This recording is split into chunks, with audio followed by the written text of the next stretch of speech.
kale waxaad ka baridana bariga ma goyse ballanteenu waa shaqo balanteenu waa shaqo ballanteenu waa shaqo balanteenu waa shaqo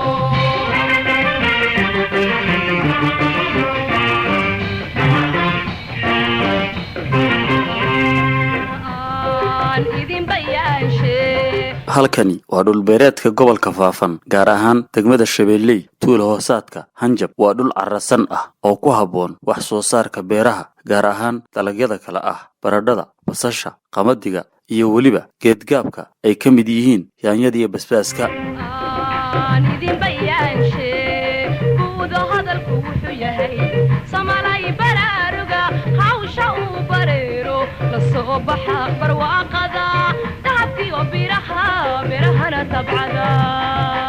waqti xaadirkan waxaa lagu jiraa xilli roobaadka ay munaasabka tahay wax beerashada xilligan waxa ay beeralaydu ku guda jiraan carrarogida dhulka ama waxa afka qalaad loo yaqaano land preparation shaqada noocan ah oo ay ku mashquulsan yihiin beeralayda deegaankan waa mid barbilowga u ah shaqooyinkooda falashada Dr. Cumar Diiriye Xirsi waa khabiir ku takhasusay xanuunada xoolaha iyo beeraha waxa uuna dhawaan booqday dhul beereedkan kadib codsi uga yimid beeralayda oo ka dalbanaya in uu talo ka siiyo xanuunada ku dhaca xoolaha iyo beeraha khabiirkan oo ku xeel dheer arrimahan ayaa ka warbixinaya noocyada dalagyada ee ku haboon dhul beereedkan maanta waxaan joogaa gobol beeraha gobolka Faafan maamul goboleedka Soomaalida Ethiopia areadan waxay ku fiican tahay beeraha bay ku fiican tahay qudaarta oo idil sida basasha iyo baradhada yaanyada waxay la mid ah maanta marka waxaan ila soo xiriiray beeralayda gobolka Faafan marka sidaas baan u imid inaan ka caawiyo waxyaalaha cuqubadaha oo dhibaatooyinka ka haysta beeraha halkan waa beer weyn ilaa 3 kilomitir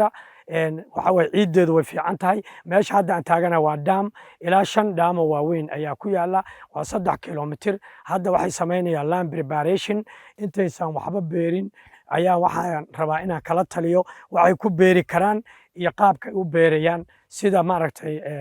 laymanka loo sameynayo dhulka loo simayo loo diyaarinayo irrigationka lagu sameynayo biyaha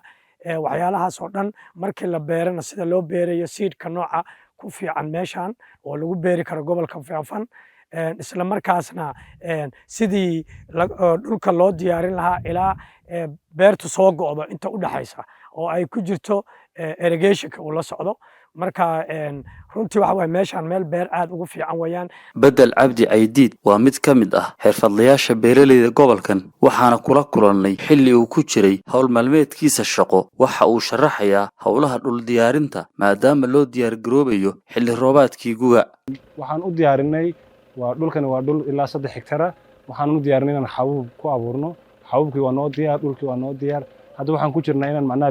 biyihii flood irrigation inaan tijaabino marka wax walba waa noo diyaar soo insha Allah waxaan rajaynaynaa maanta inaan macnaha bilowno transplanting xirfadlahan ayaa ka warbixiyay talooyinka caawinta ah ay ka helaan Dr. Cumar Diiriye Xirsi iyo faa'iidada ay u leeyihiin beeralayda talooyinkiisa waxaan maanta na soo booqday Dr. Cumar oo ku takhasusay dhanka beeraha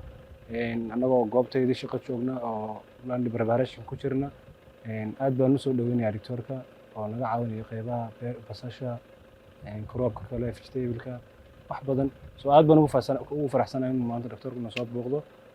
mar koobaad iyo mar labaad baan soo dhaweynaa kasokow in beeralayda gobolka Faafan ay ku tiirsan yihiin biyaha roobka waxa kale oo uu gobolkani hodan ku yahay biyaha dhulka hoostiisa ceegaaga oo lagu gaari karo joog dhow taasina waxay keentay in qof kasta oo ka mid ah beeralayda aagan uu yeesho ceel biyood u gaar ah dhanka kale Dr. Cumar Diiriye Xirsi ayaa waxa uu ka hadlayaa waxyaabaha uu ka caawiyo beeralayda gobolka iyo sida uu ula wadaago khibradiisa waxaan ka caawiyaa badana dhibaatada ay qabaan waxa u badan basasha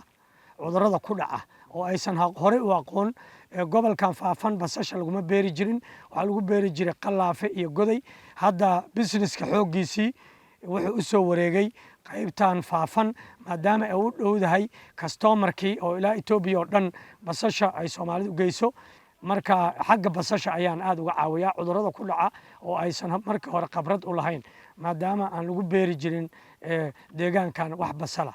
khabiirkan ku takhasusay caafimaadka beeraha iyo xoolaha ayaa marka laga yimaado in beeralayda deegaanka uu ka caawiyo khibraddiisa caafimaad waxa uu sidoo kale booqashooyin ku tagaa deegaanada kale ee dalka halkaasi oo uu si la mid ah beeralayda Soomaalida uu uga faa'iideeyo waayo aragnimadiisa xanuunada beeraha iyo xoolaha.